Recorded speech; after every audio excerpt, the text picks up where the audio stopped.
You're now tuned in to the Desire to Trade podcast, a show where we bring you the best figures of the trading world and teach you how you can become a successful trader. This is your host, Etienne Crete.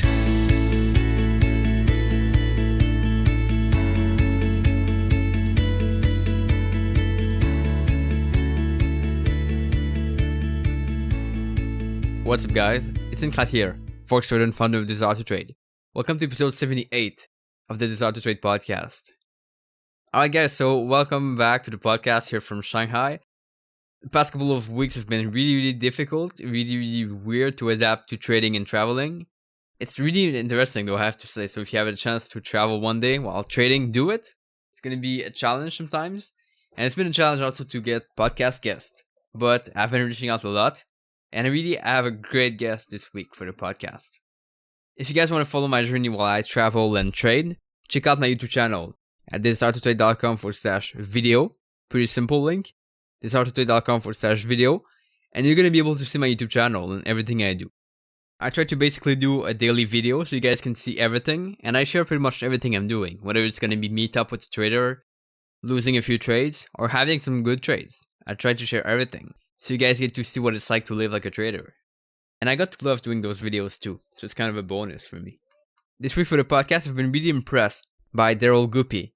Daryl is a trader who's living in China most of the time, traveling a lot.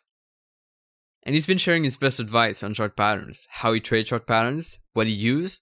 And really it's a great topic to talk about because chart patterns are really simple. It's getting down to the basic. But he's sharing a lot of keys on how you can trade them and what you can consider when you want to trade those. Daryl has contributed to CNBC a few times, and he's referred to as the Chartman. So you know you're not talking about anyone here. It's someone pretty special. There's really invaluable advice in this interview, and I hope you guys are going to apply something from it.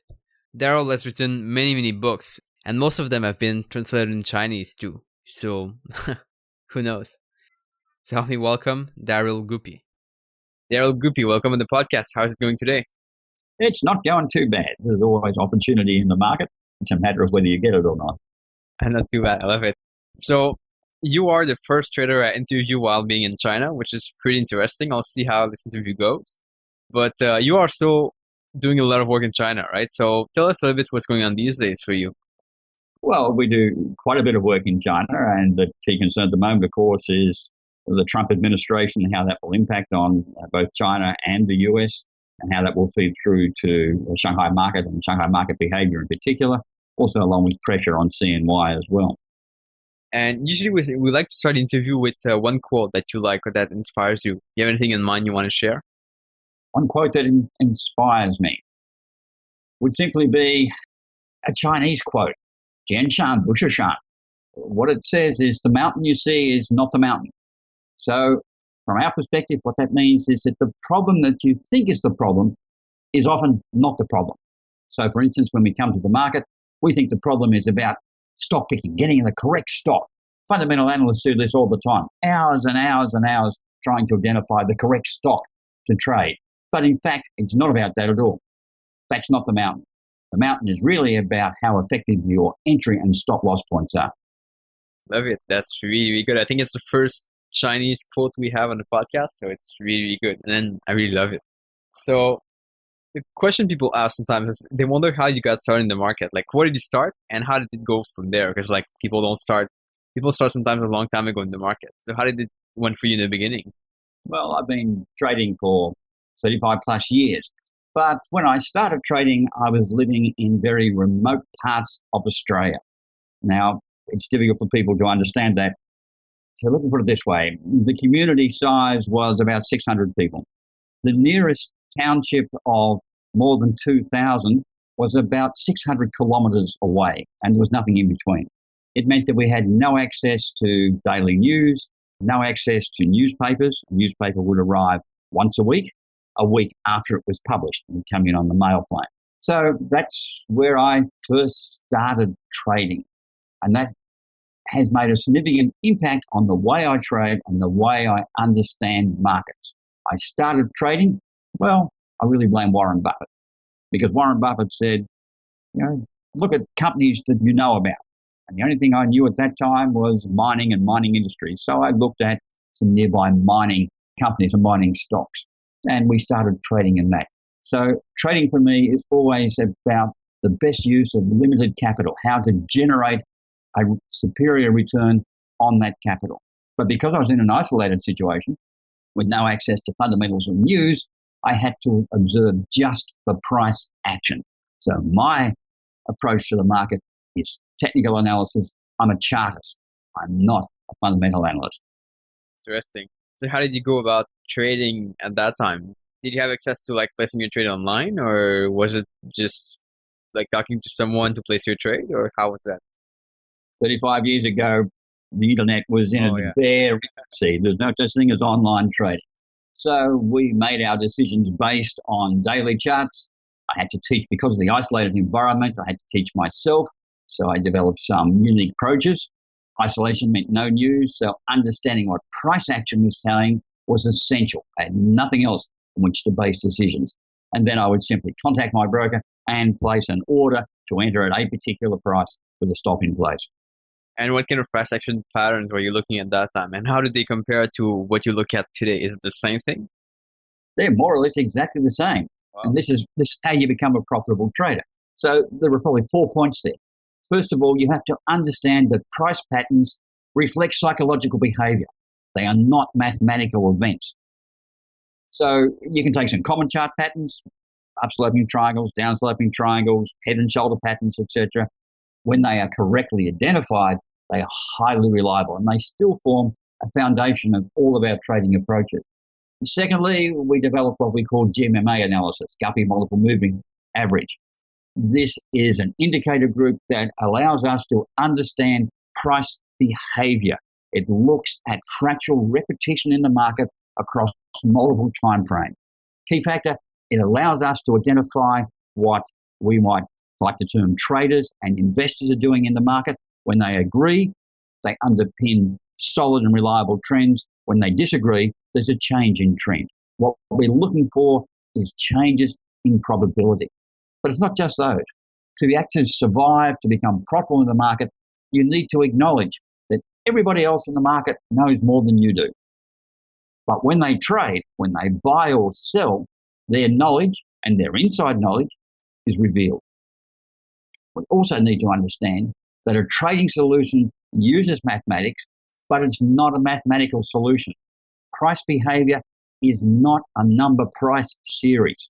Price behavior is not random, and it can't be replicated by coin toss analogy because there's no behavioral element in a coin toss. So you have to understand that what you're seeing is reflecting human behavior. It's not a mathematical series. It's kind of understanding why, let's say, your head and shoulder app, and like what are the things behind that, right? And that's right. And there is a behavioral aspect behind it. This is why you can't duplicate market activity using a random generated series of numbers. You can't do it with a coin toss because there is no behavioral, no psychological component in that particular set of results. But you still know that there's a probability that, let's say, your trades are going to be right. Is that correct? Or we're trying to identify the situation where it's a highly probable outcome. So if you're looking at chart patterns, for instance, a head and shoulder pattern, it is most probable that that pattern will develop on the downside. Yes, there's always a small probability that that will not be the case, and you need to be able to identify in advance the trigger points that tell you that analysis is wrong or it's not developing as expected. The other thing you're trying to do, particularly with GMMA analysis and so on, is to identify where the balance of probability is changing from an uptrend to a downtrend. And you can do that across a variety of different time frames. Mm-hmm. But I think one of the problems people often have with patterns, and it's probably the same for me, is that they're sometimes subjective. Like it's hard to identify them always the same way. So did you come up with like factors to know how to identify them? No, it's not. One of the worst books that I find available is Thomas Bukowski's book, which is 101 chart patterns which you never wanted to know about. The reality is there are half a dozen patterns in the market which are highly reliable. The rest are more or less figments of your imagination or mathematical coincidences. And that's a key factor. The market is effectively analysed by mathematics, but it is not a mathematical construct. Right. It's a key factor. And the closer and more rigorous your definition of the pattern is, then the more reliable that pattern becomes. So, for instance, I see some wonderful examples of triangle patterns where the horizontal support resistance level is not where you would place a support and resistance level. It simply doesn't have enough touch and reaction points. I see a situation where the upsloping or the downsloping trend line swings off 2 points, 2 anchor points. For a trend line to be valid, you need at least 3 anchor points, preferably 4 or 5. But the key thing in a triangle pattern, every triangle has a base. A base is created by between 1 to 4 to 5 days of continuous price action in the same direction. If you don't have a base, you don't have a triangle. You have a figment of your imagination. And once you've got that base, you can measure the height of the base and use that as a price projection tool. So when the breakout develops in a bull market, in an upsloping triangle, there's an 80% probability that that target will be achieved because that signals change in the balance of probability. That's really interesting, for sure. That's something I'm trying to understand. Let's say that whenever you have a breakout or something, how can you know that the size of the constellation is going to be the same size as the move after that? 30 years of trading experience. In other words, go back like a and look logical at your reason charts. why people act that way? Why people keep selling, for example, after the breakout? I have no idea why people act in that particular way. And that's not important. We can come up with all sorts of wonderful narratives as to why this might or might not happen. That is not as important as the fact that it does happen. Right. So if you go back through your charts, look for valid upsloping triangles, for instance, measure them, set their projection targets, see how many times those targets are achieved. And the achievement rate is around 80% for a correctly identified pattern. So I'll give you an example. Here's a definition. What has 4 legs, teeth, a tail, and barks? It's the dog. No, a crocodile. Oh, If you want to define a dog, you need to define it more precisely than just those particular sets of techniques. right. So the tighter your definition, the more accurate the results. That's huge advice. I think really, really crucial. Then I guess you probably wrote down all these rules for your patterns, and you know how to identify them correctly, right? That's probably a big key here. That's right. And in fact, in one of my books, Chart Trading, we talk specifically about the patterns that are most successful, how they're recognized, how they are properly defined, and how they're traded. Great stuff. And what is your trading style today? Is it mostly long-term or short-term, or what does it look like? My trading style depends on many things. It depends on the market conditions that we're in. So what we're seeing now is not the same as what we saw in 2016 and not the same as what we saw prior to 2008. It depends on the instruments that I'm trading. And the market conditions, to some extent, will determine the instruments that we're trading. So our particular focus, particularly in the last several years with higher volatility in the market, and that volatility has been driven by exchange-traded fund trading and high-frequency trading, we've turned more to FX trading and developed a particular set of techniques that allow us to trade that volatility within our preferred time frames. We call it the ANTS trading method. And how do you go about the preferred time frame? So what we're looking for in an FX environment, we're looking for short-term trading. We're looking for no overnight positions. We're looking for defined high-probability exit targets, and we've had an 86% success rate on enter trades on that. We have a high reliability stop loss that generates a minimum number of false exit signals. We use what we call a trader's ATR, which is based on a range bar chart. We'll use that also with Guppy multiple moving average. It sets a set of specific conditions that allow us to take a short-term trade that over the last 2 years has averaged 190 pips per trade. And do you ever look at, let's say, the reward to risk you're getting, or is it only based on the targets you see on the chart? No, reward risk, of course, is an essential part of it. You can't trade unless you understand the reward risk procedure. You can't trade unless you have a set stop loss. Trading is about sex, S-E-X. It starts with a stop loss. The E stands for your entry point, and the X stands for your exit point. They are the 3 essential figures for every trade in that order. Too many people start with the entry point and then decide where they might set their stop loss. It means their stop loss is not related to the activity and the action of the market. So you start first with your stop, not with your entry. And once you've got your stop in place, then you calculate your preferred entry point so that it's consistent with your preferred risk-reward ratios. which should be at least 1 to 3. Right. So you're doing it a little bit reverse than what I think most people do, which is going to be placing the entry, then the stop loss, and then they take profit based on their stop loss. That's right, which is why most people don't succeed in the market. If you want to do what everyone else does, then you will fail, because we know that about 80% of people in the market fail. They get washed out after 12 months. Yeah, that's huge. That's huge for sure. And I guess after writing, you've written more, I think, than close to 9 books. Is that right? I've written about 12 books, a little bit more when you count translated versions, because the translated versions are actually not direct translations. They are, the Chinese versions are modified for the Chinese market, so that they use Chinese market examples and highlight those techniques that work in Chinese markets and those markets and those techniques which do not work. Wow, okay, so it's a lot, even more than I thought. And from the people reaching out to you, what do you see are the biggest problem they have or the thing they don't do right? That's really easy in the sense that if we're talking about people who base a lot of their trading analysis on fundamental analysis, their Bible, as it were, is Dodds and Graham. It was written at the same time as the first Spitfire took to the air. If we're going to fly a modern fighter aeroplane, we don't use the Spitfire training manual to know how to do it. The principles of aerodynamics remain the same. The principles of the market remain the same.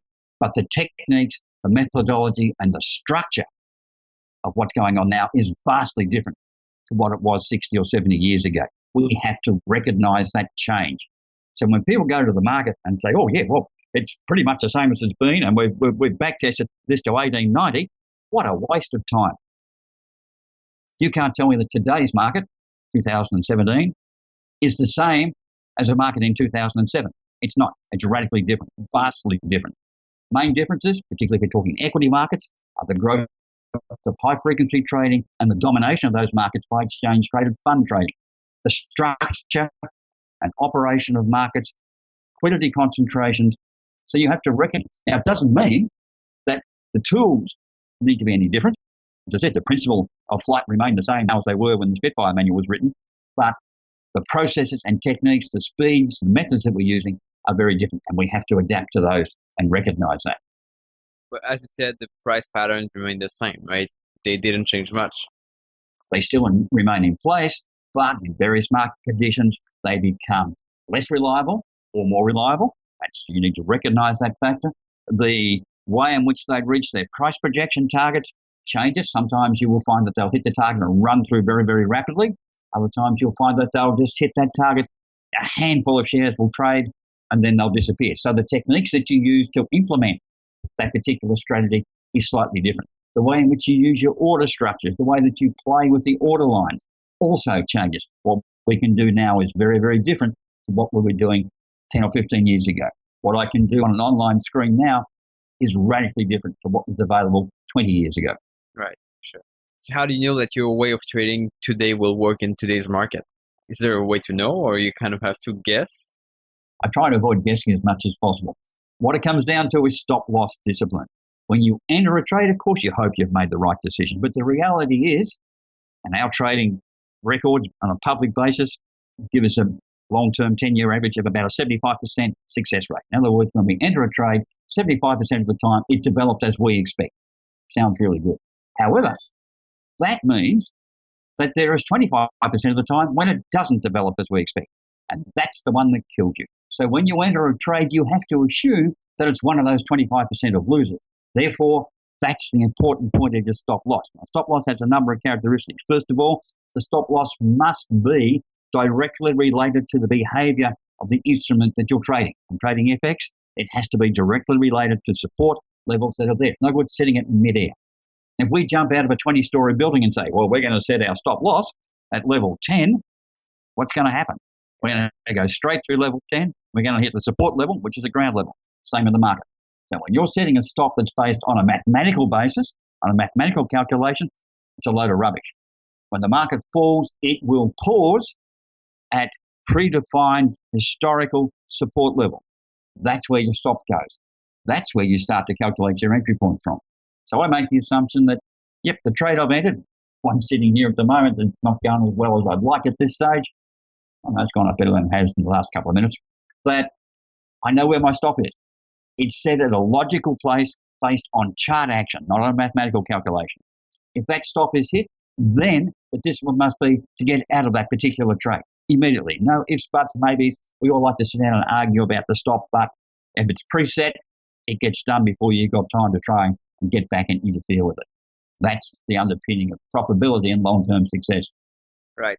And I guess that if you have a support, let's say at 1.26, you're not going to put your stop loss at 1.26. It's going to be a little bit down, right? It's going to be... That's right. Yeah, you don't want to get... If it's 1.26, then you don't want to have your stop at 1.26. Right. You need to have it at 1.25, 1.24, thereabouts. In other words, just under your existing stop. That's your exit signal. Interesting. And what would be one of your biggest mistakes as a trader in the past? Like, what are the things that you personally did wrong? The biggest mistake is simply ignoring your stop loss. It's a daily battle for discipline for every trader.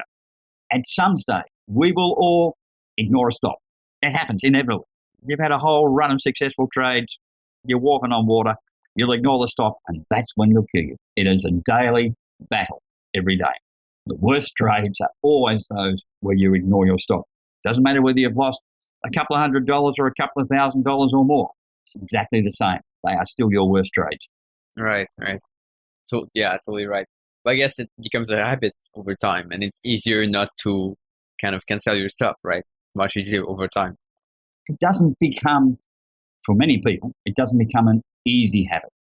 What we have to work on all of the time is what I would call harm minimization. We've spent a lifetime developing our habits. We're not going to change them. We don't even change them in life-threatening situations, let alone about a bit of money. Look at people who have heart attacks. They go to the doctor, and the doctor says, look, if you don't change your lifestyle, you're going to die. So what happens? People walk away. They change their lifestyle for about 2 weeks. Then they go back to their old methods, and they die. That's a life and death environment. We say to people, oh, you've got to change your habits about the market. Unless you change your habits, you're going to lose money. Okay, they lose money. They don't change their habits. So the idea that we'll change our habit is one that doesn't work. What we have to do is we have to minimize the harm that our habits cause. And that means, for instance, immediately placing a stop loss every time you open a trade. Not saying, oh, I'll do that later as the trade develops, for instance. If you take your profits too early, then set a pre-sell in the order line that is set at a defined profit target. That changes the nature of the problem. Instead of you saying, oh, I'll take the exit now, you have to go into your order system and remove your exit order. And that takes another set of steps. And that probably will help overcome the problem of exiting too early. So look at your habits, work out what's causing the problem, and then work out strategies that will minimize the harm that your habits are having. And I think for me, the easiest or probably the best way I've found is to just walk away sometimes. Right? Just place your trade and then you walk away. You break up a little bit there, sorry. Yeah, so like the best way for me, I think, is just to walk away sometimes. You place your trade and you go away for like whatever you need. Until your trade gets yes. stop loss. One of the key advantages that we have as private traders is we don't have to trade. Right. Well, people want to trade. Pity the poor fellas sitting on institutional desks. They've got to trade every day whether they like it or not. Look at all those bank dealers. All their customers are buying and selling FX because they're buying stuff off Amazon or whatever. And the poor old dealer has to take a position, whether the market's compatible with his approach, with his methods or his feeling or not. He's got to do it. You and I don't. As independent traders, we can afford to sit back and wait until the perfect conditions, the exact conditions that we want develop, then we can take the trade. The best advice I can give to traders is to remember, you do not have to trade. Yeah, that's powerful, but I feel like people want to trade sometimes. They want to trade. They want to take the trade. Why do they want to take the trade? If it doesn't meet the conditions of your trading method or system, don't take the trade. That's just gambling. Yeah, right. But this is something you need to develop over time too. It's not, because I know it's tough for people not to take trades sometimes. Oh, yes, it is. I mean, the market, it's like walking into a casino. I don't like using those analogies because the market is specifically about risk management and risk control, whereas gambling is not. But there are always many, many opportunities, many more opportunities than you can possibly trade. You simply don't have enough money. So one of the disciplines that needs to be developed is to say, hey, I'm not worried about the opportunities I missed. I'm not worried about that particular sort of opportunity. This is what I do really well. I do breakout trades really well, for instance. Therefore, that's what I'm focused on. This is the area I'm focused on. This is the method that I'm using. This is the methodology. So when we developed the ANTS method for trading FX, we had a specific set of requirements that we wanted, including 9 overnight positions and high probability targets. That's all we focus on. We focus on 5 currency pairs, and those 5 currency pairs change each day depending, because we base them on the highest 5-day average range. So we select from a very tight, small stock pool or currency pool. We look only at those pairs, and we take only one of those that develops the most reliable signal, and we ignore the rest. So you're saying you're taking only one trade per day, or is that right? Oh, sometimes there'll be 2 or 3 trades a day on an FX environment, but most of the time it's a single trade. Okay, yes. Greed is an important thing. Greed has to be avoided. Greed stands for greater returns expected every day. Yeah. Happen. That would be like trying to put many strategies at the same time, right? Why? Most of us are good at one strategy, and that's it. Yeah, that's right. That's totally right. And if we can focus on that and developing that particularly well, then that's the way we'll make consistent profits in the market. Yeah. As you say, trade the market like a sparrow. Lots of little bites. Yeah, that's totally right. The next topic I want to talk about a little bit is, how do you manage to trade while being in Asia or China most of the time? Because I guess you're kind of not trading in New York. I know Forex is open 24 hours, which is good, but do you trade at certain times of the day, or how does that work? Okay, so there's a couple of answers to that. We're trading FX. We're trading on an algo basis using our ANTS trading methodology, which we run through MT4. That's available as AxiTrader and 1 or 2 other groups as well. So you can run that on a discretionary basis, or you can run it on an algo basis. We run it on an algo basis. So that overcomes that particular problem, but we still keep a monitor on that as we're going. That's part of what my staff do. Trading equities, then most of the time we're looking at longer term positions, which last for anywhere between 3 and 5 days to 3 or 5 months. So they require checking on an end of day basis. They're end of day trades. So if the stock closes below our stop loss today, then our exit will be initiated tomorrow. If we're looking at longer term investment environments, we have a looser stop once the trader's in profit, but it's the same thing. It's an end of day analysis. So for intraday trading, yes, we use an algo for doing that, but we'll also do it on a discretionary basis. And if I'm traveling, then obviously I don't do that particular thing. I don't go for intraday trading. But for my longer term positions, which are open days and weeks and months, it's simply an end of day checking. Yeah, that was my other question, basically. How do you manage it when you travel? So it's going to be only checking once per day, right? That's right. Yep. On an open equity trade, we have predefined sell target. We already have a sell order in place in the market, and we have a predefined stop, and that stop is sitting in the market. So what we've really got to do is to decide if we need to adjust the stop at the end of the day. That's it. Yeah. So one thing I noticed with that too is that you're not looking to have too much confirmation, for example. So you wouldn't be looking, for example, to wait for a candlestick to close a certain way, right? Not on an end of day trade, no. Yeah. So you just have your level, and that's the only thing you care about, right? What we're looking for, the key factors in a chart: support, resistance, and accurate trend line placement. What a candle does is entirely up to itself. That may help us in deciding where to enter. It may help us to decide how to manage an exit at a most favorable price point, but it does not determine the trade. Yeah, that's powerful, because I know people put a lot of weight time on candlestick and like candlestick formation, but I don't know, is this something you consider as well? That's right. And we're going to talk candlesticks. If you look at a candlestick display that has anything other than filled and unfilled candles, in other words, black or white, that's it, then candlestick analysis in a classic style isn't appropriate. Unfortunately, many charting programs have adopted the same candlestick display as used in Metastock. Metastock, when it introduced candlesticks, introduced Gann reversal candlesticks, not the classic candlestick charts. So when you're reading Steve Neeson and Greg Morris on candlestick charting, they are using classic candlestick charting. It's either black or it's white, There's no filled or unfilled or other individual colours. It's either black or white. That's it. Their analysis is very effective on classic candlesticks. The rest, I'm not always convinced. But that said, many people use that style of analysis particularly well. It's not my style. There are many, many ways to make money in the market. Yeah. You can't master them all. You must find a technique and a method that is compatible with your character and the way that you prefer to trade.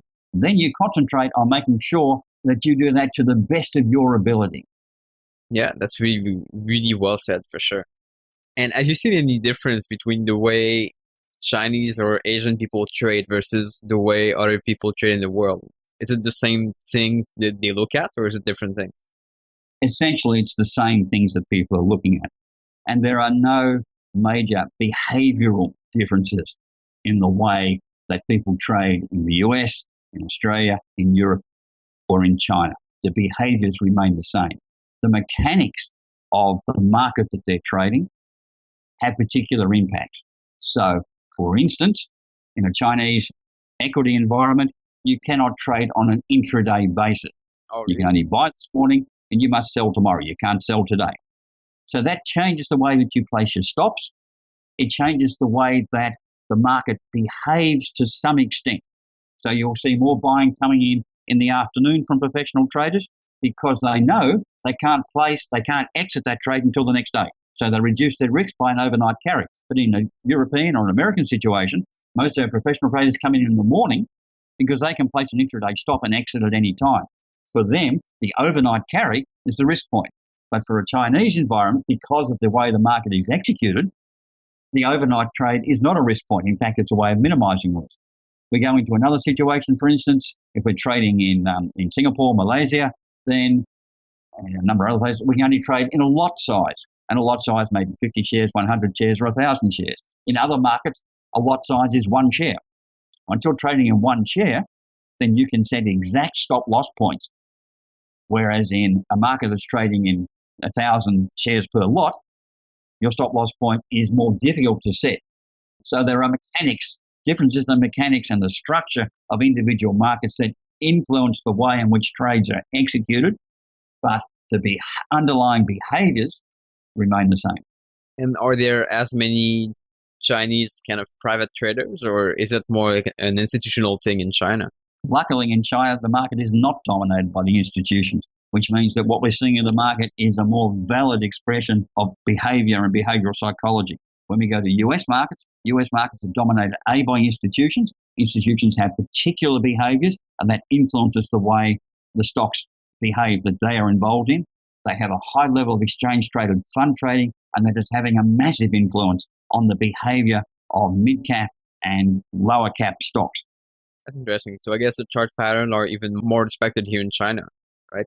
We find that the development of chart patterns is more reliable in a Chinese equity market than they are currently in Australian, European, and American equity markets. It doesn't mean the patterns don't work. What it means is that the pattern development in those markets tends to take a bit longer than it used to, and often you will find that when the projected target levels are hit, that the turnover on shares is very, very low. Therefore, you need to adjust your strategy and your tactics in the way that you trade. Whereas in a Chinese environment, we find that, let's call it the classic application of chart trading techniques that rely on large-scale crowd psychology are still working more effectively within that environment. Now, of course, from a Western perspective, they deride the Chinese market saying, it's dominated by retail traders. Well, that's actually a good thing, not a bad thing. Domination of Western markets by large-scale institutional trading is part of what contributed to the massive falls in 2008. The sell-offs in 2008 were not driven by retail traders. They were driven by institutional traders with massive herd panics that collapsed those markets rapidly. It's actually really interesting. I didn't think about that before at all. So I'm really, really impressed by that. And what would be your thoughts on the Forex market? Do you see it as different from the stock market? Oh, it's different from the stock market in the sense we can say the stock market is driven by psychological factors. But the reality in the FX market, we can say that on a broad basis, 50% of the people in the FX market don't want to be there. Okay. In the equity market, everyone wants to be there. Okay. But in the FX market, around 50%, broad figure, don't want to be there. Why? Think of it. Who are the biggest institutional traders? Most of them are the banks. The bank has to handle its customer requirements. Go back to buying off Amazon. I'm buying off Amazon. So automatically, the bank has to take the opposite side of my position, whether it wants to or not. Its house view may be that AUD versus US is going up, but their client activity may force them to take the opposite view. So in that sense, we can say that, again, it's a very broad figure, 50% of people don't actually want to be in the market on the side that they are currently in. That has a significant influence on the behavioural characteristics. You can't port the behavioural analysis out of the equity market into the FX market. And that's the biggest trap for traders who are moving from equity markets into FX markets.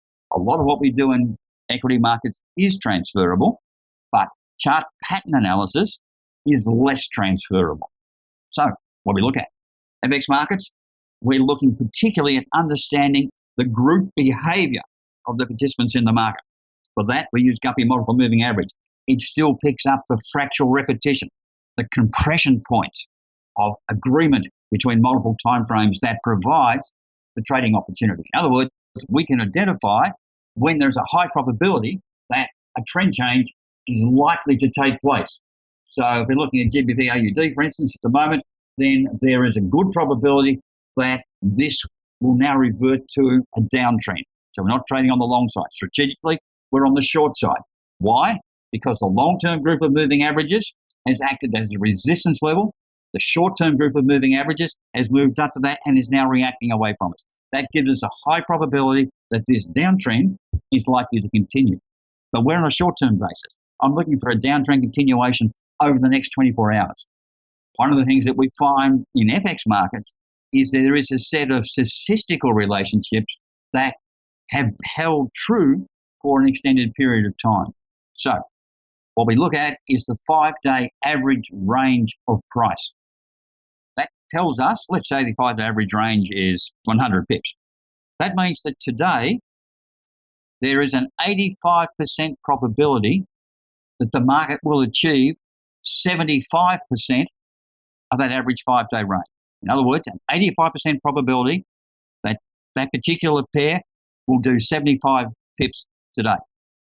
We don't know the direction, but we know the target, and we know that that's a very high probability outcome. We then use GMMA analysis and our entry signal as confirmation to trade in the direction of that particular breakout. With GBP AUD at the moment, that's on the short side. Then we need to manage that with a stop loss. And the stop loss is based on average true range, but it's what we call a trader's application. So that follows that trade down on the short side. If that stop is triggered during the day, we're out of the trade. Once the target level is hit, 75% of the 5-day average range, the trade is closed unless the momentum is particularly strong, in which case we'll keep the trade open and use the ATR as the stop loss to follow that further down and move beyond the 75% target. Mm-hmm. So what I see is that the process is really, really detailed and it's really clear too. So really, really well done. That's right. Yeah. You need to know exactly what you're trying to achieve and how you're going to get there. Yeah, really awesome. Any other advice you would have for the listeners or anything you want to mention? The best advice I can give you is you do not have to trade. Wait until your exact conditions develop. That's the most important thing. So what I would say is that you must find a trading method that is compatible with your personality and then concentrate on trading it to the best of your ability. Well, so how can people find you? They can find me on my website, which is www.guppytraders.com, and they can find more information about the ANTS method just simply by clicking the link that says ANTS Trading Platform. And what kind of goal do you have for the future, Daryl? Goals for the future, to continue what I'm doing, that's certainly the case, but also to continue to share information and understanding, because that's the way that we all improve. This isn't a secret process. There are no secrets in the market. The market is there for it. We all look at exactly the same charts at exactly the same time, and we all read them in slightly different ways. That doesn't prevent us from making money. But in terms of the future, I want to remain in touch with changing market conditions, and that requires mental agility. But also want to share the knowledge with other traders so we can all improve our trading results. That's why I write, and that's why I conduct trading seminars.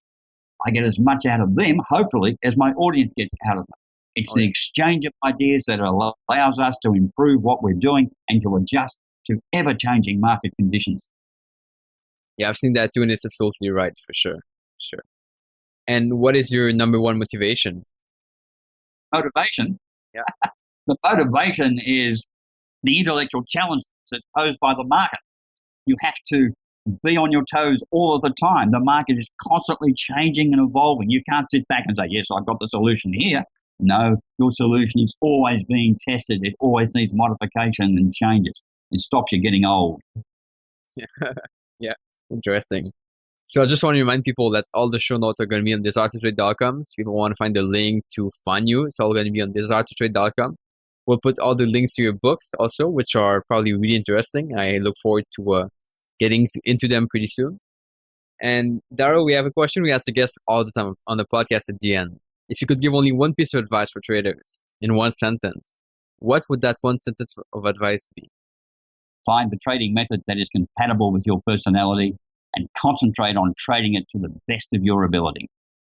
Daryl Guppy, it's been a pleasure to have you on the podcast, and I'll see you guys in the next episode. Okay, thank you very much. There you have it, guys, my interview with Daryl Guppy from Guppy Traders. I really hope you guys took something out of this interview. I know I did, really learned a lot, and I'm certainly going to apply something from this interview. I recommend you guys do the same. Check out the show notes for this episode at desiretotrade.com. If you want to connect with me, check out the Facebook group at desiretotrade.com/group and take a moment to leave a review on the podcast. This really helps me grow the podcast, and I really look forward to making a big impact and helping people succeed in trading. And on that note, I'm moving pretty soon to another city in China. I'll keep you guys updated on YouTube, and I look forward to see you next week for the next episode of the Desire to Trade podcast. Ciao, guys.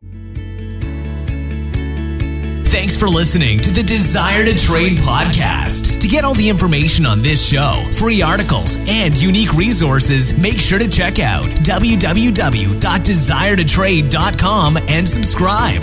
Please leave us a review and let us know what you thought about the show. It's time to become the best trader you can be. See you next time.